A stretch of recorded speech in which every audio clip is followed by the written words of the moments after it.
In a power system, the neutral wire provides a path for unbalanced currents to flow back to the source. The ground wire provides a low resistance path to earth to protect equipment and personnel from electrical hazards. Connecting neutral and ground ensures that there is always a low resistance path for unbalanced currents and fault currents. When you touch neutral, you are completing a circuit between the neutral wire and your body. This allows current to flow through your body to the ground. When you touch ground, you are also completing a circuit, but the resistance of the earth is much higher than the resistance of the ground wire. This means that very little current flows through your body. Even though neutral and ground are connected, the current that flows through the ground path is very small if there are no faults or unbalanced currents. The high resistance of the earth prevents a significant amount of current from flowing through your body when you touch ground. The burnt ground wire could have been caused by a fault that drew a high current through the neutral and ground wires. This could have occurred if firstly, a neutral to ground fault caused a high current to flow through the neutral and ground wires. Secondly, a fault in the equipment or wiring caused high currents to flow through the ground wire, even though it was not connected to neutral. It's important to maintain proper ground connections to ensure safety and prevent electrical hazards. Grounding helps protect against electrical shocks by providing a low resistance path for fault currents to flow. If you encounter electrical issues or suspect a problem with your generator, it's crucial to seek assistance from a qualified electrician or technician. Touching ground, like a ground rod or the engine of a generator, typically doesn't result in a shock due to the high resistance of the earth. While neutral and ground have continuity, the resistance of the earth limits the current flow through your body when touching ground. This is unlike touching the neutral wire, where you complete a circuit with lower resistance, potentially causing a shock. Electricity does take the path of least resistance, but the earth's high resistance diverts most current away from your body when you touch ground. The fact that a generator burned up a ground wire indicates a fault condition. The fault likely caused a surge of current through the ground wire, exceeding its capacity and causing it to burn.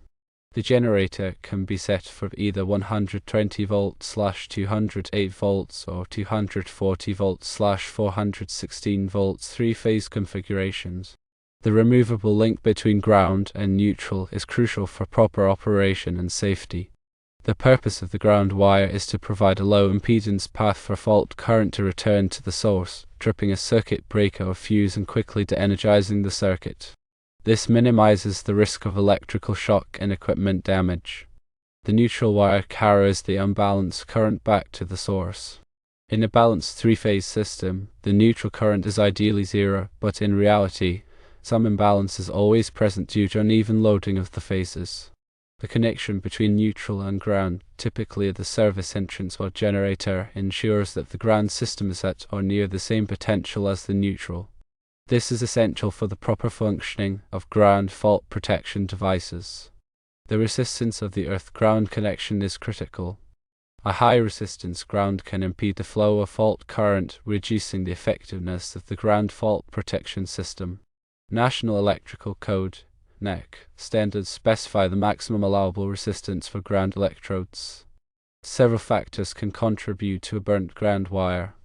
Firstly, a loose connection can create a high resistance point, causing the wire to overheat and burn.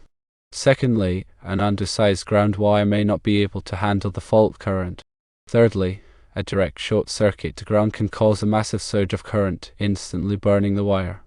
If the generator is set up for 120 volts/208 volts three-phase, the voltage from each phase to neutral is 120 volts, and the voltage between any two phases is 208 volts. If set up for 240 volts/416 volts three-phase, the voltage from each phase to neutral is 240 volts, and the voltage between any two phases is 416 volts. The ground wire should be sized according to NEC Table 250.122, based on the size of the overcurrent protection device protecting the circuit. Regular inspection of ground connections is essential to ensure they are tight, clean, and free from corrosion. Corrosion can increase the resistance of the connection, hindering its ability to carry fault current. Grounding electrodes, such as ground rods, should be installed in accordance with NEC requirements, ensuring they are driven deep enough into the earth to provide a low-resistance connection. When performing electrical work on generators or any electrical equipment, always follow lockout/tagout procedures to de-energize the equipment and prevent accidental energization. Use appropriate personal protective equipment, PPE, such as insulated gloves and safety glasses, to minimize the risk of electrical shock or arc flash. If you are not a qualified electrician, do not attempt to perform electrical repairs. Seek assistance from a qualified professional.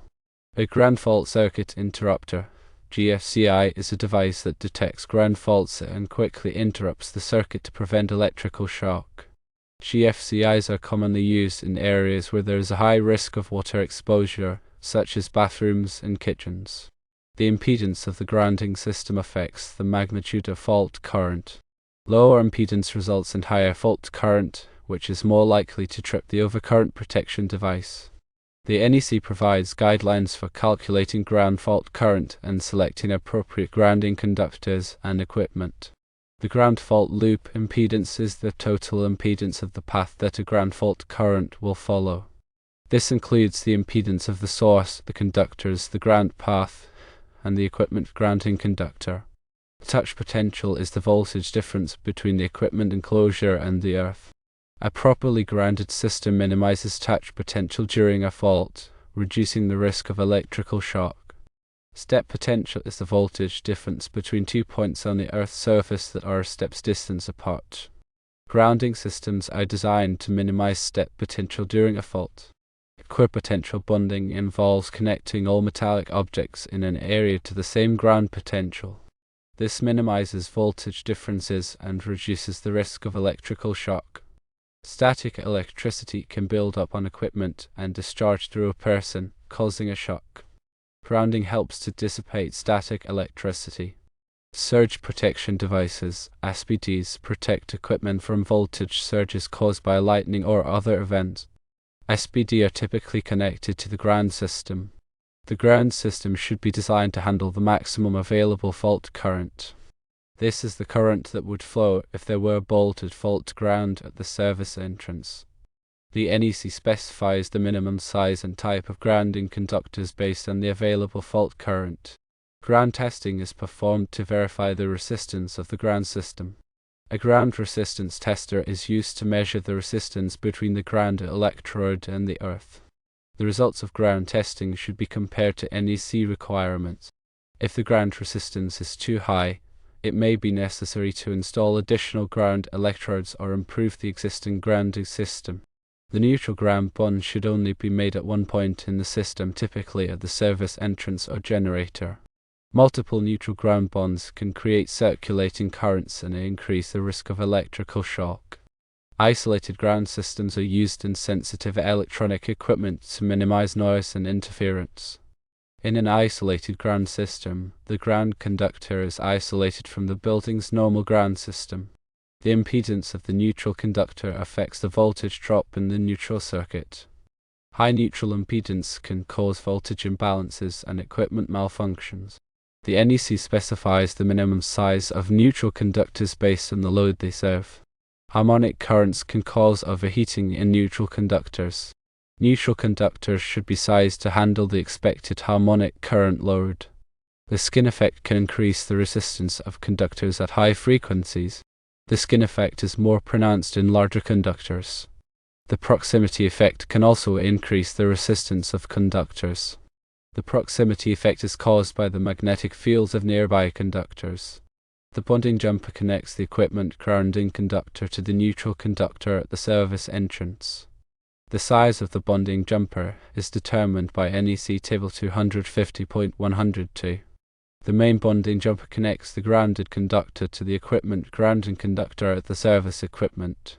The system bonding jumper connects the grounded conductor to the non-current carrying metal parts of the equipment. The equipment grounding conductor provides a path for fault current to return to the source. The supply side bonding jumper ensures electrical continuity and the capacity to conduct safely any fault current likely to be imposed. A neutral to ground fault can cause the voltage on the neutral conductor to rise, which can create a shock hazard. This is why the neutral to ground bond should only be made at one point in the system. If the resistance of the ground rod is too high, adding ground rods and bonding them together with a copper conductor can help lower the overall resistance to ground. It's important to remember that electrical systems are complex and potentially dangerous. Never work on electrical equipment unless you are properly trained and qualified. Always follow safety precautions and use appropriate personal protective equipment. If you're unsure about something, seek assistance from a qualified electrician. Understanding the relationship between neutral and ground and the principles of grounding is essential for ensuring electrical safety and preventing electrical hazards. Regularly inspect and maintain your electrical system to identify and correct any potential problems before they cause a failure or injure. By following these guidelines, you can help create a safe and reliable electrical environment.